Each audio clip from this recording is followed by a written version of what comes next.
আপনি লেনদেন করবেন, আপন মানুষের সাথে লেনদেন খুব সাবধানতাভাবে করবেন। তার কারণ ইসলামে বলছে যে আপন মানুষের সাথে লেনদেন করো খুব বুইঝা শুইনা কড়াকড়িভাবে কইরো।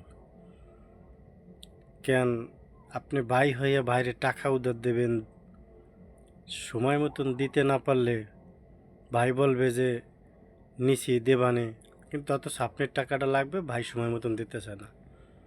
ওইটা মন কষাকষি। যে কোনো জমি ক্ষেতের বিষয় আপন মানুষের সাথে যে কোনো লেনদেন খুব বুঝা শুইনা কড়াকড়ি বইলা করবেন। এটা ইসলামের নিয়ম। ইসলাম বলছে আপন মানুষের সাথে লেনদেন করো, খুব সাবধানভাবে করো। এটাই বাস্তব।